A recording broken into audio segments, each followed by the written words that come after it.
Hey everyone, welcome to this episode of Bullets and Bourbon. Today we have friend and returning guest Stephen Corson. So, for those of you who don't know, Corson served on the Marine Corps shooting team for what, about 3 years? Yeah, just a little like 2 or 3 months past 3 years. So Yep. essentially, Yep. I've known Stephen since 2019. He originally was with Fast Company, well, Security Force Battalion. He trained at the CQB school there as an instructor. Have a lot of mutual friends through that group that came out that year and follow-on years, and just has been an asset to the team. Prior to that, we didn't know each other, but we worked in the same space. And I think we've mentioned this before, but for those who haven't listened to that episode, Stephen and I, we were at in Djibouti at the same time together. And, like, he sat 2 rows in front of me at CJTF HOA J3, and he was working there in the COC, and I was working as a liaison officer back there, which, like, whenever we started comparing notes and like we figured that out, it was kind of funny. But no, Steven did an outstanding job with his time on the team, both as a competitor and a leader, and just brought a lot of things uh like kind of like Alex Go King, like always trying to find ways to improve the team, and something I appreciate. And I know the team does too. But how you been, man? good, brother. Busy getting checked in to at my next unit and just trying to hit the ground running because it's a completely new world and there's a lot to learn. So Yeah, where are you living again these days?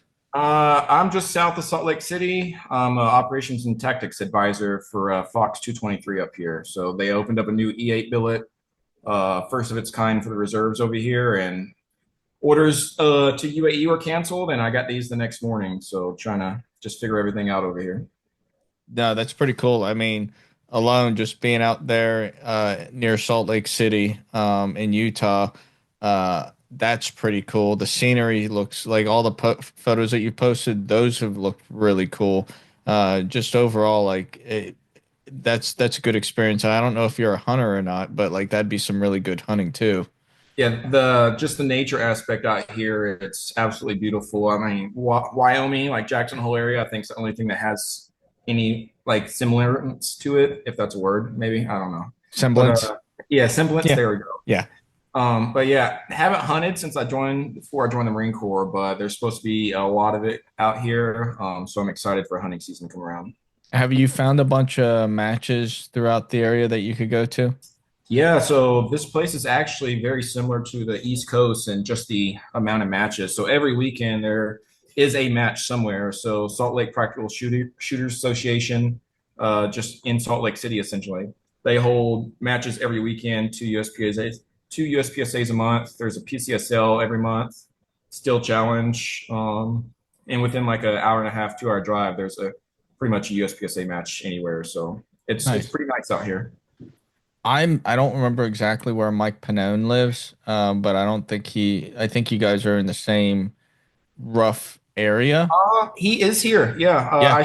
I've shot one local match since I've been here, and he was a shoot through on the day I was there. I didn't see him, but he was at the same match as me. Yeah, I'm gonna have to link you two up via phone. That way, like you have, fellow Marine brethren to hang out Yeah, with. Like he's a solid dude. that's Um, awesome.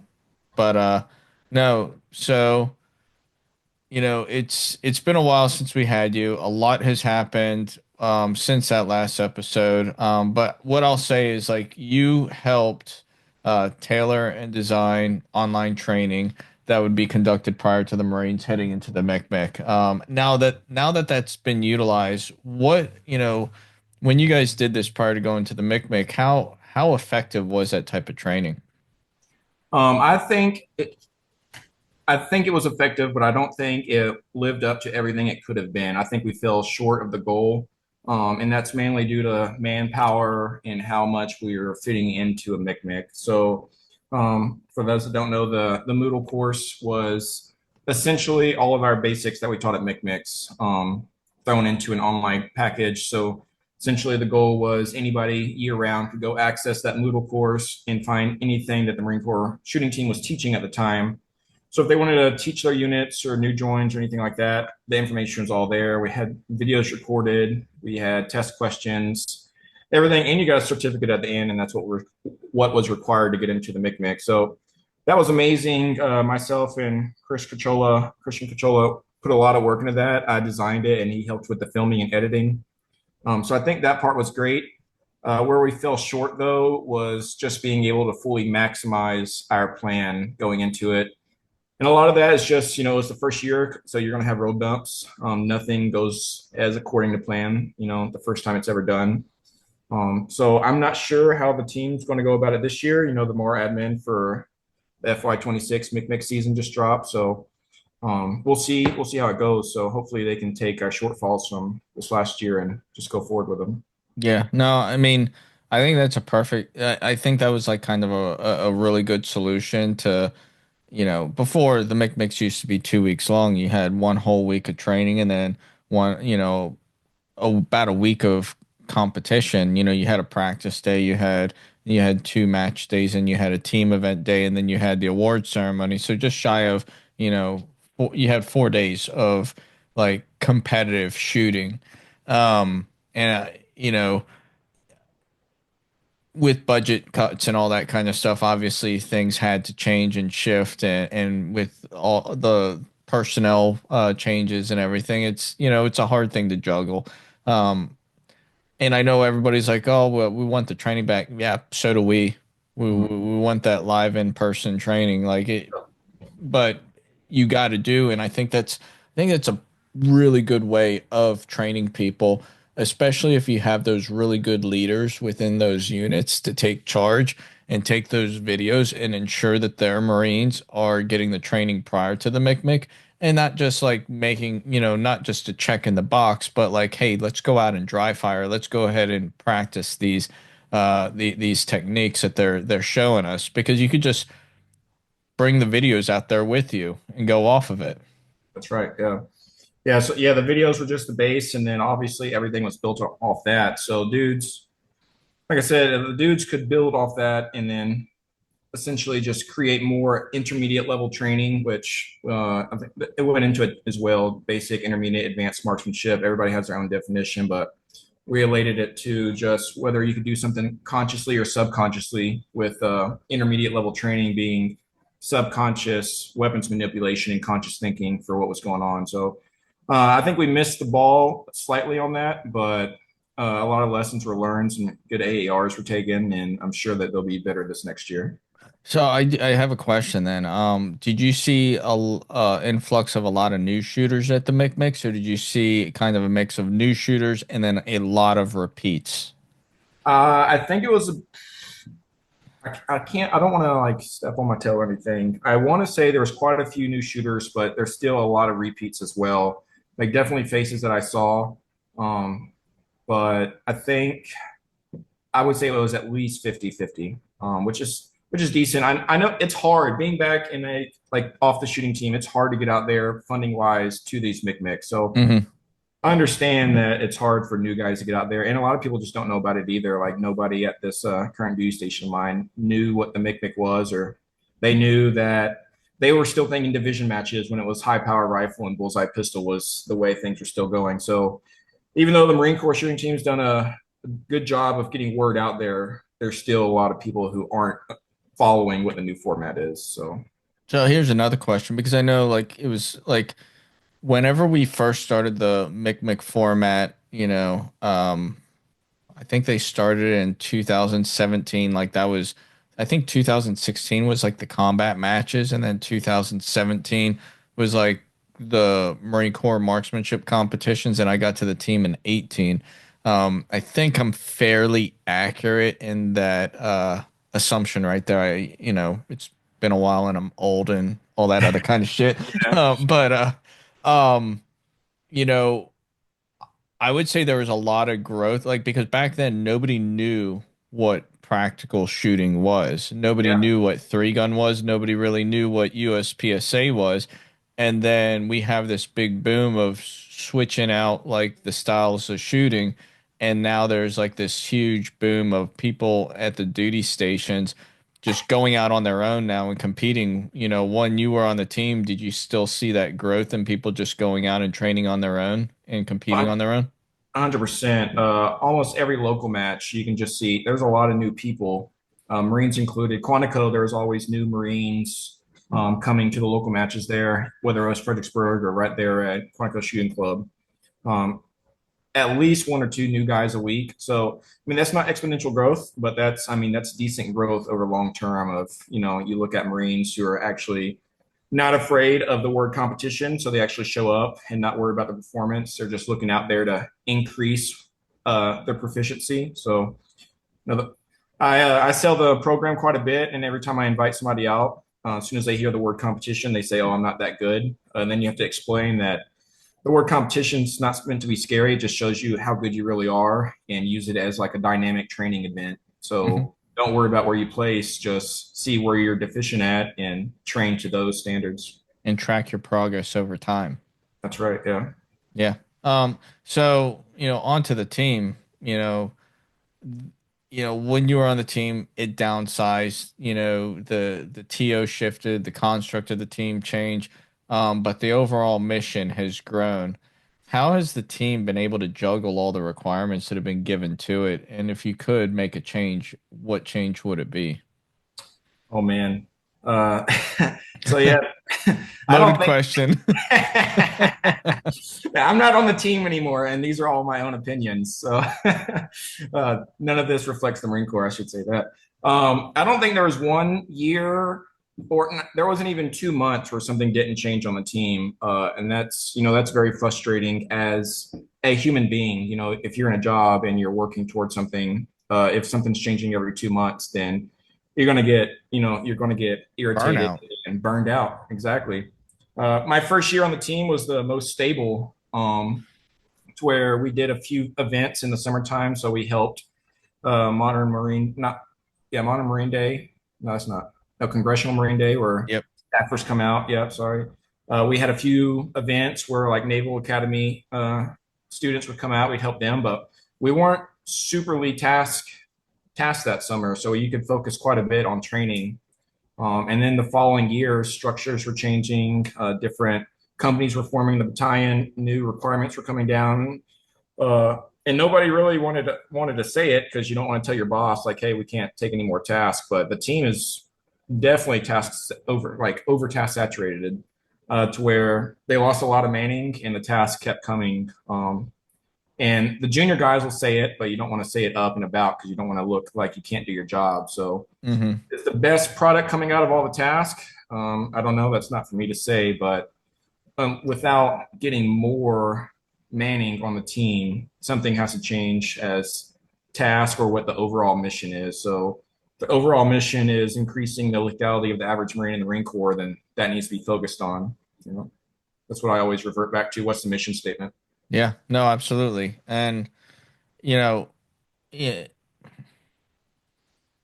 this kind of goes into the next question, and it kind of, we'll just open it up, because there's a lot of haters out there, who Yeah. think the only thing that the team does is train and compete, which I would say currently is not necessarily the case. Like the team will be lucky if they can get days just to go train because there are a lot of those tasks out there, and so we'll call them the howler monkeys. Or like, why isn't the team winning? All that, what would you say to them?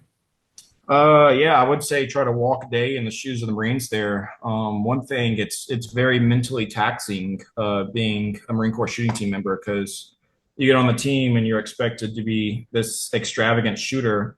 But, you know, as in anything, skills are going to become detriment the longer you don't train them. So, I still have friends on the team. I talk to them every now and again, and I'll be like, well, how often are y'all training? And I think there was one period in June where they maybe had 2 or 3 days on the range just because they had inter-service rifle competition, which you got to plan and build for that. You got to RO those.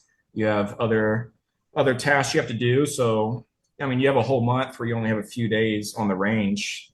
You can't get good at that. You look at AMU, and I'm really good friends with those guys, right? And their social media is always blown up, and they're on the range every single day. almost, and that's just not possible Well, at they're the current treated structure. they're well, the guys on the AMU, I guess you can say, they're treated like professional athletes. Oh, They are 100%. they are profession they are a professional shooting team where yes, they have events and they have to go out and train people. Yeah. They do, but like if they have major match events that they have to go compete at, then that's their priority. Yeah. So I know the actual competitors. So I won't speak to how their whole TO is because I'm not fully know. But my gist of it is they have an instructing cadre and a competing cadre, right? Yep. And even the competing cadre, they go out and teach select people, Hmm. but that's the people who truly need the training. So they're not going out and training.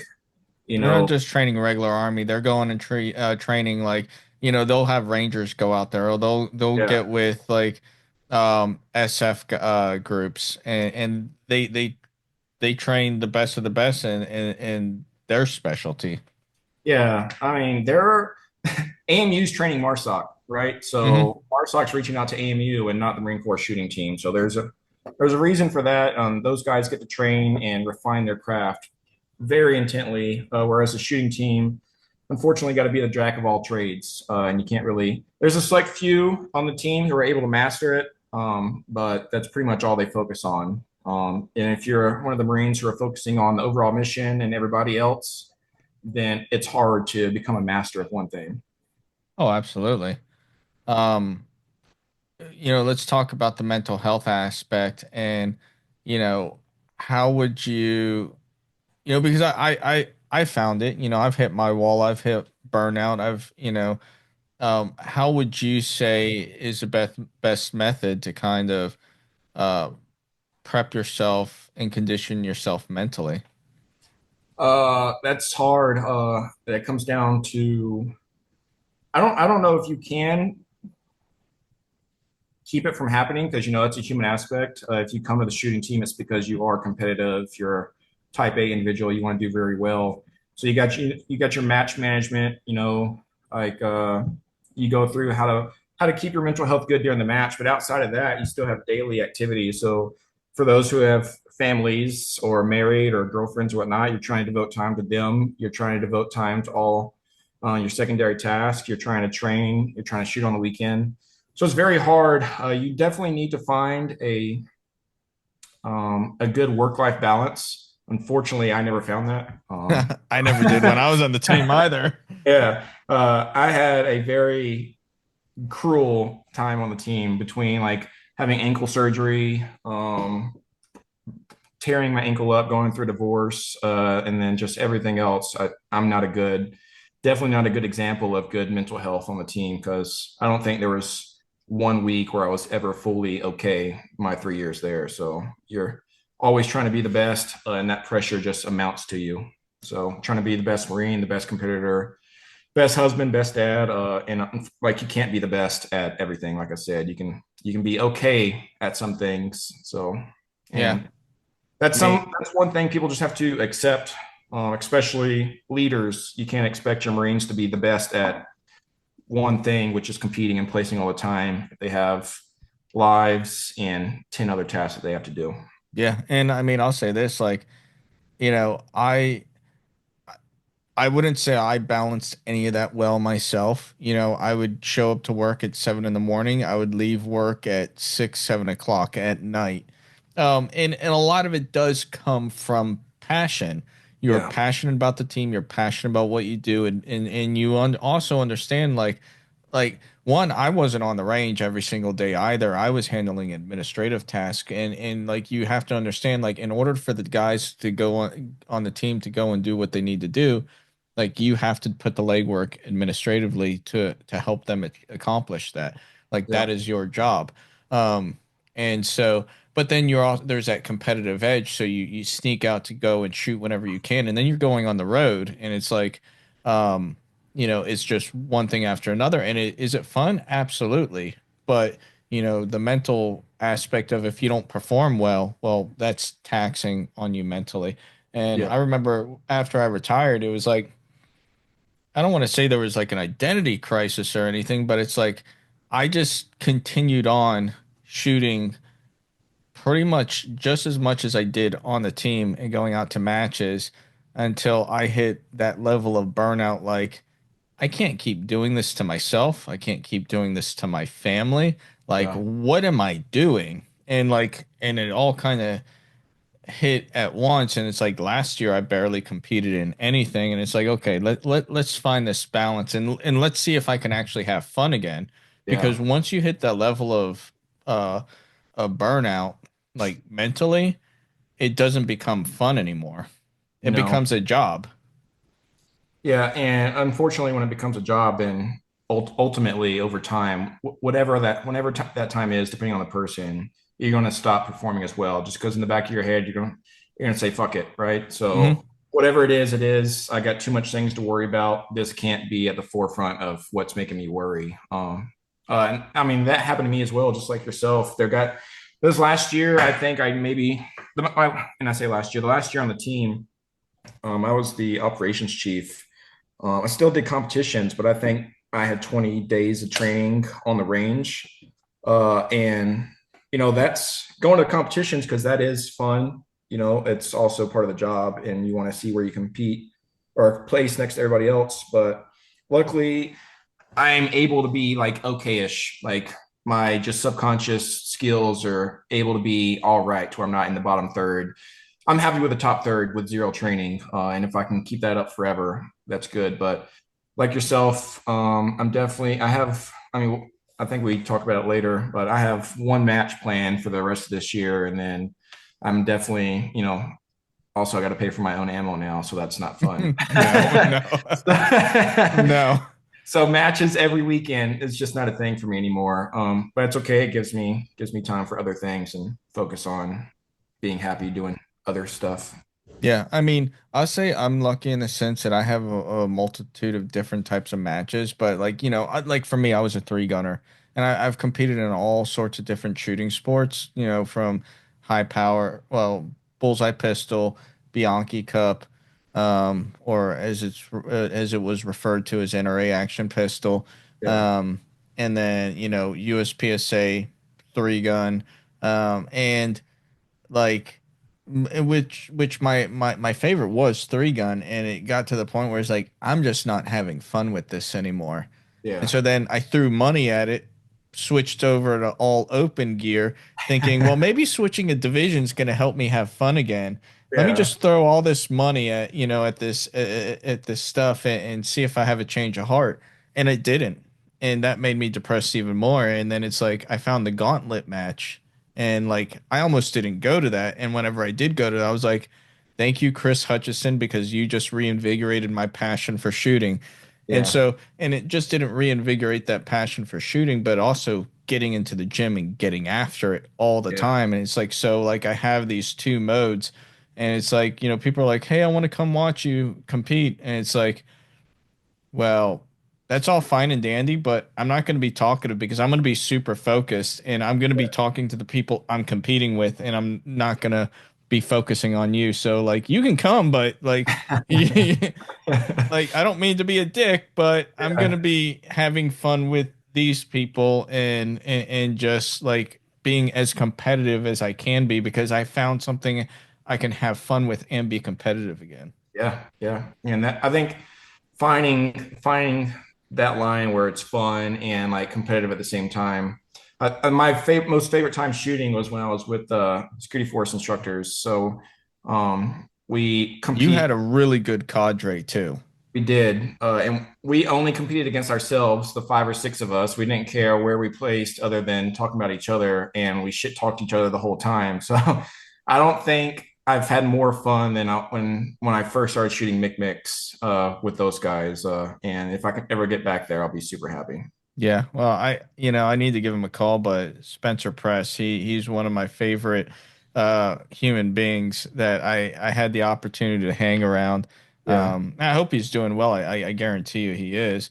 But when you talk about the like I just remember like talking to you guys and going out to restaurants with you guys like after like a day of training, like whenever we got done training you guys at the Mick Mix, and it's like you guys were just shit talking each other the entire Yeah. time, and it was just like, this is fucking awesome. Yeah, that to me, that's like what makes Marines. You know, you can shit Hmm. talk each other. Everything like life is hard. It sucks sometimes, but then you have those pure bliss moments where, and those are the closest guys to Hmm. 99% of the time. So Yeah, like you guys had like that was one of my favorite groups that I've ever seen come through the Mix, and you guys did a lot for the Marine Corps shooting team and getting our name on the match because you guys just brought everybody, and you guys came out to multiple Mix, and yeah, like you guys promoted it, and like y'all were awesome. Like Haynes, you, Press, Dolly, like no, we 100% bought into the program, saw the good it does for Marines in general, and just started preaching the gospel at that point. yeah. But now that you're no longer on the team, and this is like specifically like you said well, like your most memorable time shooting, but this is specific to the team. But what Yeah. would you say is your most memorable moment, and what is your most memorable achievement while being on the team? Oh, my most memorable moment is my first year on the team. So I trained a shitload and went to a lot of competitions and was fortunate to place in every MIC I've been in. So I went distinguished for pistol my first year on the team. So I went less than a year, and so I think my first match was in April. Yeah, April. So that's the first time NCR was a thing. They had it in March, I believe, actually March, right before championships. Hmm. Um, did that, went the entire year, and then got to the shooting team at the end of that year after IOC and whatnot.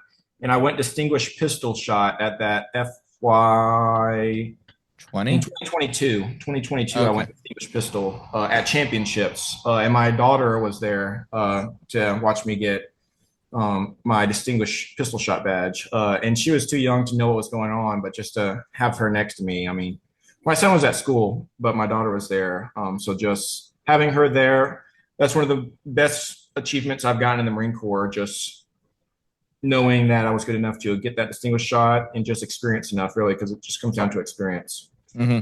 And my most memorable achievement, um, probably going to the IPSC World Rifle Shoot. That's one of those things where I just threw my name in the hat for USPSA and got selected to go with other guys on the team. So unfortunately, didn't get a lot of training in before that, but still placed in the top 20% with 1-2 days of training. So that was just based off of the subconscious skill I had. So knowing that I was good enough to be in the top 20% of the world with like zero training, that's one of the best achievements I've had. Hell yeah. No, I'd be proud. Like limited training and just going out there and Yeah. essentially winging it. Yeah, yeah, it was not the goal whatsoever. So yeah, people were gonna be like, "Well, you should have trained going. You're knowing you were going to the world shoot." Well, yeah, I also was managing like all different things. So it's either I'm a big believer in the mission first, mission being ultimately the Marines to your left and right, and Mhm. the deploying dude. So that'll always come first. So always trying to make the Marines better and ensuring they have the best shot at coming home alive. So no matter what happens. Yeah, no, that's awesome. So you're in a position that most gunnies coming from the team haven't been in. You came into the team as a staff sergeant and you left as a gunny. You know, myself and pretty much everyone else that I know retired from the team as a gunny within a short generation of, you know, when I was there. Sure. How are you using the information to still influence marksmanship throughout the Marine Corps? And I know you haven't been away from the team that long, but how are you using it now and how are you going to use it? Yeah, so I think one of the greatest things that the shooting team did for me was grow me as a leader and just confidence in my ability to talk to pretty much any rank. So, like month 2 on the team, I was helping General Iams, who was a 3-star general of Training Education Command at the time, pistol qual. That was Hmm. my first time talking through to a 3-star and um, just getting used to that atmosphere. Talking to General Sullivan, other generals that come through, congressmen, met the commandant. Sergeant Major of the Marine Corps. So throwing out all these names, just becoming relaxed and confident enough to be able to talk to these people who were supposed to be like fearful to everybody else. Hmm. Taking that confidence and the ability to plan all these mix, to be able to write papers, like getting your ideas out there. It's been amazing. So I grew as a staff sergeant really well. I still have a lot of growing to do as a gunny. But then coming to my unit now, where I am a tactics and operations instructor for an infantry reserve company, you have all these guys, and it's already happened. You have captains who are planning field drills and having dudes plan marksmanship packages, but all they're doing is shooting the test to train. And that's a big pet peeve of mine is not to do that because it's just doesn't teach you anything. Teaches you how to shoot a test, but not skills. So being able to competently talk about how training should be and actually see those well received and changed on the spot has been amazing. And I've been at my new job for 2 weeks now, and I was able to affect change within my first 2 weeks. So, I mean, that makes me feel good that people accept that I know what I'm talking about. No, that's pretty cool. And I have heard similar experiences from Go King as well. Yeah, Because like he and I still talk, and it's been very similar in that regard. And it's pretty cool to see like two guys who are gunnies on the team, not retire, go back out in the fleet and affect change in that type of manner. And I got to agree with you, like in terms of like talking to people of higher rank, especially the GO level. Like, and granted, I'm a civilian, and so like General Iams to me is now Scott. But I mean, and he's retired now too, and I haven't seen him since he retired. But no, I mean, I still call a general a general. I still work for the Marine Corps as a contractor, so and there's still that respect and authority. yeah, And so, I mean, I think last week alone, or no, last week I had to talk. We had to talk to a 2-star. The week before that, we had a 1-star select, a 2-star, and a 3-star. A month before that, we had the second nav. And then filter in weeks there before that to months before that, we had several Congress people come in. Some of them from the House Acquisitions Committee for the Armed Forces, and it's like you just get so comfortable talking to them that like you realize, well, they're just people. just Um, humans. yeah, and like there's no reason to be scared if you know the answer, if you understand what they're asking for and what they're looking for. Like, don't be afraid to open your mouth and say something. And Yeah, if you have the data, give them the data yeah. because that's how they're going to be able to make decisions. So General Sullivan, he's the older brother. When I was in 1-5, his younger brother was the battalion commander. So I like put that two and two together after talking to him and was able to like just talk as normal human beings to like this 1-star general that I had met one time before and just be able to brief him on training we were doing and then me walk away and then him tell Cat Bot at the time that that's a squared away staff sergeant. I don't think, and I might be wrong. Somebody can correct me. It's all right. I don't think you get that kind of experience in the normal Marine Corps where No. like you're seeing a colonel on almost a daily basis and having normal conversations with him. Lieutenant colonel as an XO, that kind of takes the awe away from like when you meet a battalion commander in the fleet now, who's a lieutenant colonel leading 1,200 infantry Marines or the infantry battalion. So it's just experience you don't get anywhere else, and I think the shooting team's a very unique place for that, and it grows you well to be proficient back in the FMF or Mar4 Res, wherever people go. Well, I wouldn't even just say it's not the experience, but I would say the confidence. Yeah, yeah, Like one thing I'll say about the shooting sports is like you build a level of confidence that you don't get anywhere else. And it helps you mature in many different ways, especially like for us guys that serve in the military. You just become confident in your abilities and comfortable in your own skin and doing what you do. yeah, yeah.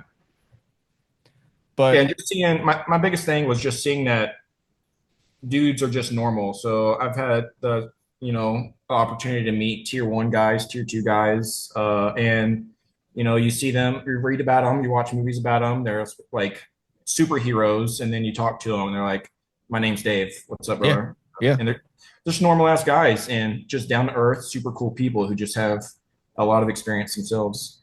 hmm Yeah. No, you're absolutely right.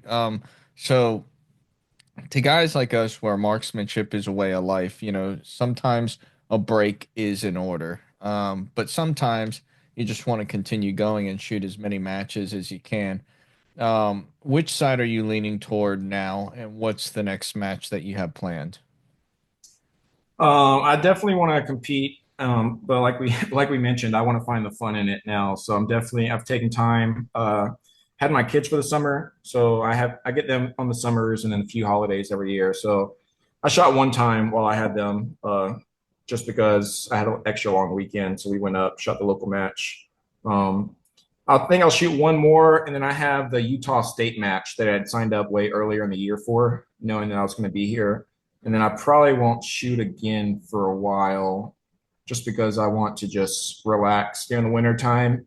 Uh, New job, get myself situated here. I want to, in a brand new place, don't know people. I want to find myself also. So going like an internal spiritual journey, if you will, hmm as cool as that sounds, and find some stuff that makes me happy without the stress of. I got this little thing. I got GM next to my name, which at one point I was really good, and then life happened and I stopped training. So just showing up to a match with GM next to you, everybody's like watching you and like pressure's still on, and I don't want to feel that for a little bit. So Yeah. No, I get that. Aren't you training for the Marine Corps Marathon again? I am, yeah. So the 50th Marine Corps Marathon, it's end of October. So I'm trying to maintain the 1,000 pound club while being in marathon running shape. So, Good uh, luck, man.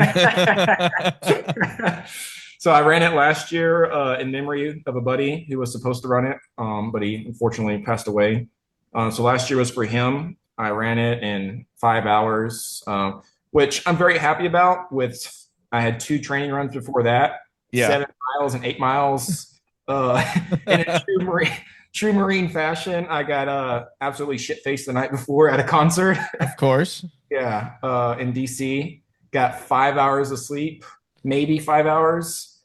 Missed breakfast and ran an extra 2 miles to the start because we booked our hotel too far away. We didn't understand where the start was. So last year was a very fun fiasco, but it showed me that with willpower you can like break through like physical barriers. So Yep.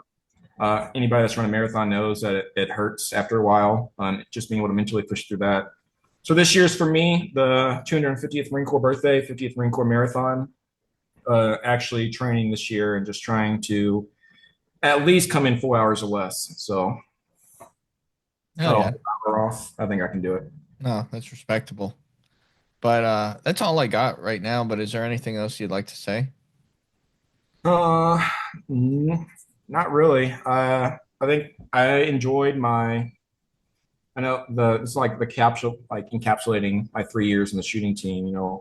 I've had a very unusual career, very blessed in the opportunities I've gotten. So to people out there, just chase your dreams. Don't let other people influence you on what direction you should go. Do what makes you happy. And sometimes that's going to not make you happy in the meantime, but the experience in the long run is worth more than money can ever give you. So, Yeah. No, that's good words. That's good. I wish that was stated more often. yeah, Um, but no, Stephen, it's been a pleasure talking to you. I'm glad we're still communicating, as if we're in the same local area. Uh, but no, it's good to see you. I hope the listeners, you got something out of this. If you have any questions for Stephen, or myself, just please reach out. I'll get them directed toward him. And hope you enjoyed it. Talk to yeah. you all later. Thank you, Matt. Absolutely, man.